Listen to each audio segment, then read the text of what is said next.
How are millennials beating the housing crisis? That's exactly what I'm going to cover today on Real Estate Daily. Welcome back. My name is Emmy. I am the producer of this show. So our other realtors are out on business and travel currently, so I'm going to be bringing you a very specific article on how millennials are combating the housing crisis to the best of their ability. If you like our channel, please hit the subscribe button. Subscribe. It definitely helps us out. We're growing very fast. We've gained a lot of followers in the last month, so we're looking to continue that traction. Please go ahead and hit the notifications button so you can get a notification whenever we post, bringing you the best 5 minutes in real estate Monday through Saturday most weeks. So let's go ahead and jump right into the topic. I have an article here who talks about a co-op living startup called Bungalow. They're calling it a housing scam, with the main points here being residents claimed their experiences haven't been so smooth, with property managers abruptly terminating leases, neglecting communication, and creating fake roommate profiles. Some have even complained of strangers in their bedrooms, which can't have locks. So let's just back up here and let me explain a little bit what co-op living at this company Bungalow is. So it's basically a very bougie, nice, large, sometimes it's in an apartment building. That's mainly what I've seen, specifically in LA, the bungalow living situation that I've seen. And you get your own bed, but it doesn't have a lot of privacy. It's almost kind of like the beds on a like tour bus, how it's just a little curtain thing. So that's the only space that is actually yours. You are sharing your bathroom and kitchen living areas with the other residents. I happen to know a girl that lived in one. She said it was cool at first, but after a while, just the way that it was run by the property managers and stuff was not kosher, and she moved on to a very different living situation. So this is one of the ways that millennials are trying to beat the housing crisis by seeking different rental arrangements that are co-op living. I'm sure some of them have been successful, but this specific company, Bungalow, was not. So moving on to our next article. This was released in August of this year, and it says, "I'm living in my car to beat the housing crisis. Here's how I blend in."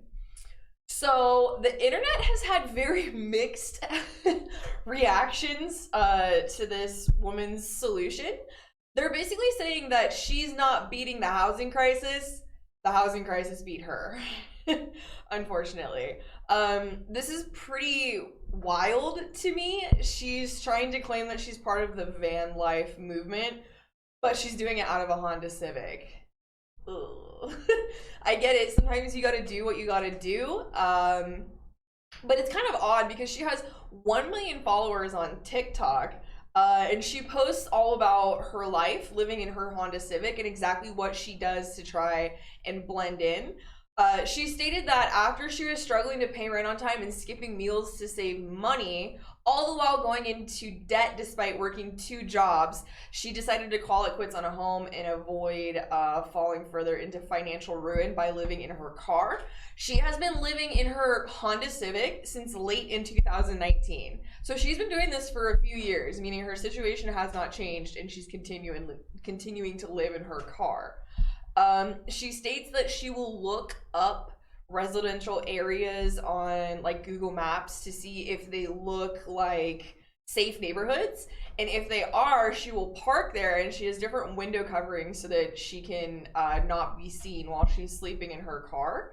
She also will sometimes park in gym, like 24-hour or whatever, stuff like that, gym parking lots. She'll sleep in their parking lot, and then she showers at different gyms that she has memberships for, as well as stops at laundromats. And she noted that she specifically folds her clothes there because doing that in her Honda doesn't work. So this is kind of crazy to me. I'm really not sure what the answer for millennials in this current housing market is. But I think the solutions that people are coming up with are very interesting. So let's go ahead and move on to the rates. These are trailing numbers, as Troy likes to mention. So this is from yesterday. We have the 30-year conforming over 6. We haven't quite seen it there. Rates did, let me move it so you guys can see. Rates did jump up in the last few days. So 30-year conforming is over 6 at the moment. Wow, I mean, they predicted it, but just seeing it is kind of weird.